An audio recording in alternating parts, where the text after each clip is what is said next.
Terima kasih ya Yesus, kami siap untuk mendengarkan firman-Mu. Hanya di dalam nama Tuhan Yesus Kristus kami berdoa dan mengucap syukur. Haleluya, puji Tuhan. Amin. Amin. Halo, selamat pagi adik-adik. Sekali lagi, selamat pagi. Apa kabarnya hari ini? Lebih bersemangat lagi. Apa kabarnya hari ini? Sehat, dahsyat, luar biasa. Haleluya. Puji Tuhan. Di pagi hari ini kakak bersyukur karena adik-adik dalam keadaan yang sangat bersukacita. Dan kita bersyukur karena kita adalah orang-orang yang berharga di mata Tuhan. Katakan amin. Ya, baiklah adik-adik, di pagi hari ini Kak Brenda mau mengajarkan kebenaran firman Tuhan buat adik-adik sekalian. Kita akan sama-sama belajar firman Tuhan. Adik-adik siapkan Alkitab, siapkan buku untuk menulis, siapkan pena. Kita akan sama-sama belajar kebenaran firman Tuhan. Yang sudah siap, kita dengarkan firman Tuhan dengan seksama. Kita belajar dengan taat. Kita tidak bermain-main. Kita mau menghormati firman Tuhan. Amin. Ya.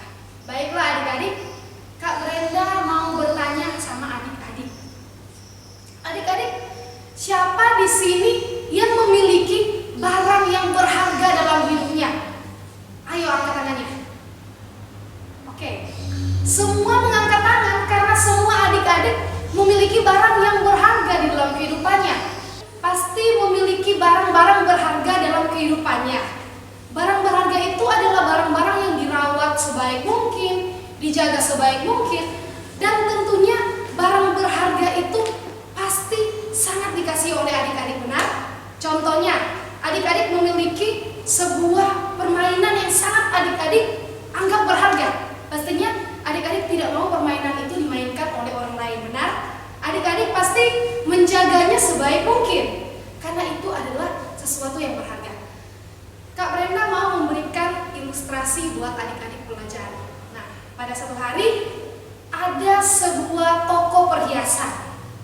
Nah, toko perhiasan ini menjual barang-barang yang sangat berharga dan dijual dengan harga yang sangat-sangat mahal. Toko perhiasan itu menjual emas, menjual permata, dan menjual berlian. Nah adik-adik, ketika para pembeli datang, mereka membeli barang-barang tersebut. Mereka membeli emas, mereka membeli berlian, mereka membeli permata, karena mereka melihat barang itu adalah barang yang berharga, barang yang sangat-sangat berkualitas. Tetapi ada satu barang di tempat itu yang tidak dipajang di depan. Dia selalu disimpan karena dia nggak terlalu laku. Itu adalah berlian hitam. Jadi apa saja yang dijual di toko perhiasan itu adik-adik? Yang pertama, emas, berlian, permata, dan berlian hitam. Nah, pada satu kali ketika toko itu hendak dibuka, ketika pembeli akan datang, emas, permata, dan berlian itu mulai membanggakan dirinya. Emas berkata, saya pasti akan dibeli oleh banyak orang. Mengapa? Karena saya berharga dan selalu dibawa kemana-mana. Bisa dijadikan kalung, bisa dijadikan gelang, bisa dijadikan perhiasan yang dipakai orang banyak. Dan akhirnya permata tidak mau kalah. Permata mengatakan, bentuk saya sangat indah. Saya akan ditampilkan di mana-mana. Bahkan orang-orang akan merawat saya sebaik mungkin. Karena saya ini sangat berharga. Dan datanglah berlian. Saya cantik. Saya pasti akan dijaga, akan dikasihi. Dan begitu terjadi perdebatan antara emas, berlian, dan permata ini adik-adik. Lalu apa yang terjadi? Anda penasaran? Oke, selanjutnya berlian hitam ini hanya berdiam diri. Mengapa sih berlian hitam ini berdiam diri? Sedangkan emas, permata, dan berlian yang putih ini sepertinya membanggakan diri mereka, merasa diri mereka sangat berharga. Berlian hitam merasa, saya nggak terlalu laku kalau dijual. Saya nggak seindah barang-barang yang lainnya. Jadi saya diam aja deh. Saya belum tentu dibeli. Banyak pembeli yang datang, mereka hanya mengabaikan saya. Dan satu ketika ada seorang pembeli yang sangat kaya yang datang membeli perhiasan. Dan ketika dia melihat, pertama dia melihat emas. Dia berkata, di rumah saya udah banyak emas. Selanjutnya dia melihat berlian. Dia katakan, berlian di rumah saya itu dia katakan, ini gak asing lagi buat saya, gak akan spesial lagi buat saya, karena saya sudah memiliki barang ini di rumah saya. Dan dia berkata kepada penjual itu, ada nggak barang lain yang belum saya temui? Ada nggak barang lain yang belum saya lihat? Dan si penjual berkata kepada pembeli, ada. Anda mau lihat? Dan dia perlihatkan berlian hitam. Dan apa yang terjadi? Apa reaksi dari sang pembeli ini? Sang pembeli berkata, wah, ini yang saya cari. Saya belum memiliki barang ini. Saya akan membelinya berapapun harganya, bahkan seluruh harta saya akan saya berikan asal saya mendapat barang ini. Dan akhirnya apa yang terjadi? Dia memilih, dia membeli berlian hitam. Dan akhirnya dijaga sebaik mungkin, dia merawat dan dia memandang barang itu sebagai barang yang berharga. Sekalipun berlian hitam sebelumnya merasa bahwa dia tidak seindah perhiasan-perhiasan yang lain. Tetapi apa yang terjadi? Bukankah di akhir cerita ini sang pembeli membeli berlian hitam? Tidak memilih emas, tidak memilih permata, tidak memilih berlian putih yang begitu cantik. Karena dia memandang berlian hitam itu sebagai sesuatu yang berharga, dijaga dan dirawat sebaik mungkin. Nah, adik-adik, itu hanyalah sebuah ilustrasi. Itu hanyalah sebuah cerita. Dan itu mungkin bukan sebuah kenyataan. Tetapi ada hal penting yang harus adik-adik pelajari melalui ilustrasi ini. Apa sih yang harus adik-adik pelajari? Adik-adik harus ketahui bahwa adik-adik adalah orang yang apa? Yang berharga. Sama-sama katakan, saya berharga. Ya, benar sekali. Adik-adik berharga. Mengapa Kak Brenda katakan adik-adik berharga? Bukan Kak Brenda juga yang mengatakan, tetapi firman Tuhan sendiri yang mengatakan bahwa adik-adik berharga. Mari kita buka Alkitab kita dalam Yesaya 43 ayatnya yang keempat. Sekali lagi, Yesaya 43 ayatnya yang keempat, bagian A saja. Kak Brenda akan membaca buat adik-adik. Oleh karena engkau ini berharga di mataku dan mulia, dan aku ini, yaitu Tuhan, mengasihi engkau. Firman Tuhan sendiri katakan adik-adik itu apa? Berharga dan mulia. Dan Tuhan bukan hanya memandang kita sebagai sesuatu yang berharga, yang mulia, tetapi Tuhan mengasihi kita. Bagaimana sih itu mengasihi? Tuhan menjaga kita sebagai biji matanya, sebagai sesuatu yang memang benar-benar Tuhan kasihi. Sekalipun mungkin kita berkata bahwa, oh, saya gak secantik teman saya gak sepintar teman saya. Kalau di kelas, teman-teman saya itu pintar bahasa Inggris, pintar matematika, tapi saya gak bisa apa-apa. Bahkan banyak yang bilang saya ini bodoh. Tetapi sebagaimanapun keadaan adik-adik, bentuk fisik kita yang tinggi, yang pendek, yang gemuk, yang kurus, warna kulit kita, warna apapun itu, Tuhan tidak memandang bentuk rupa kita. Tuhan memandang kita sebagai satu hal yang sangat apa? Sangat berharga, adik-adik. Karena kita ini diciptakan menurut gambar, menurut bentuk rupanya Tuhan. Kita diciptakan menurut kemuliaannya Tuhan, di dalam kemuliaannya Tuhan. Jadi bila kita melihat ada orang-orang di luar sana yang tidak bisa mendengar, adik-adik di sini, Kak Brenda percaya bisa mendengar semua, kan? Bisa melihat semua, bisa berbicara. Tapi ada orang-orang di luar sana yang tidak bisa melihat, tidak bisa berbicara seperti adik-adik. Tetapi itu tidak menjadi alasan untuk Tuhan tidak mengasihi. Siapapun dia, bagaimanapun keadaannya, Tuhan mengasihinya dengan kasih yang apa? Kasih yang sempurna. Karena kita adalah biji matanya Allah. Bahkan sehelai di rambut kita pun tidak akan terjatuh tanpa apa? Tanpa seizinnya Tuhan. Begitu berharga kehidupan kita di hadapan Tuhan. Tetapi sekarang tentang respon adik-adik. Masih ada nggak adik-adik yang merasa minder? Ada nggak adik-adik yang pemalu? Kita mungkin bertanya, kenapa sih dia pemalu banget? Oh, dia malu, dia minder. Karena dia merasa nggak sehebat teman-temannya. Dia merasa nggak seperti teman-temannya, dia merasa berbeda sehingga dia menjadi orang yang sangat pemalu. Lewat firman Tuhan ini, adik-adik kita belajar bahwa kita harus menjadi orang-orang yang apa? Yang percaya diri. Kenapa? Bukan karena kita percaya diri, bukan karena kita pintar, bukan karena kita disayangi banyak orang, bukan karena kita hebat, tetapi kita berharga karena Tuhan sendiri yang mengatakan apa? Engkau berharga, engkau mulia, aku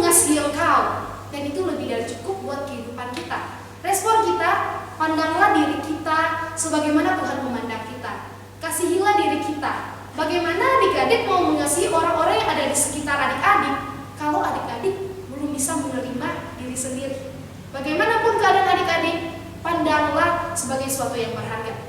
Adik-adik boleh mengambil cermin di rumah dan bercermin dan berkata pada diri sendiri. Katakan nama adik-adik, misalnya Kak Brenda. Kak Brenda akan mengambil cermin dan Kak Brenda akan berkata, "Brenda, kamu berharga." Begitu juga dengan adik-adik. Adik-adik bisa memperagakan hal itu untuk memberitahukan pada diri adik-adik, wah, adik-adik itu berharga di mata Tuhan. Oke, baiklah adik-adik, itulah firman Tuhan yang boleh Kak Brenda sampaikan di pagi hari ini. Kak Brenda telah berhenti memberitakan firman Tuhan buat adik-adik, tapi Kak Brenda percaya firman Tuhan ini akan mengubah kehidupan adik-adik, bukan hanya pada saat ini, bahkan pada saat-saat yang akan datang, bahkan pada adik-adik sudah dewasa, itu akan menjadi satu pegangan bahwa adik-adik adalah satu pribadi yang berharga, yang diciptakan, yang ditebus, yang mulia di mata Tuhan. Baiklah, mari adik-adik tutup Alkitab kita. Kita mengambil sikap yang benar, kita mengambil sikap berdoa, kita siapkan hati kita untuk kita datang berdoa, datang menyembah Tuhan. Mari kita angkat satu pujian penyembahan yang berkata, musim akan selalu berganti.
Firman Tuhan menjadi kekuatan bagi kami untuk kami memandang kehidupan kami sebagai suatu yang sangat berharga di mata Tuhan, sebagai biji matamu Tuhan, yang Kau jagai, yang Kau kasihi, yang Kau pandang mulia. Kami berharga di matamu, kami bangga memiliki Allah seperti-Mu. Terima kasih Tuhan Yesus, berkati anak-anak sekolah minggu GPDI Haleluya dalam pendidikan mereka. Kami percaya hikmat Tuhan, kepintaran, ketaatan menjadi milik bagian dalam kehidupan adik-adik. Terima kasih Tuhan Yesus yang baik, kami telah beribadah kepada Tuhan, kami percaya hati Tuhan telah disenangkan. Terima kasih banyak Tuhan, kami bersyukur. Di doa kami, dalam nama Tuhan Yesus, haleluya, puji Tuhan. Yang percaya katakan, amin.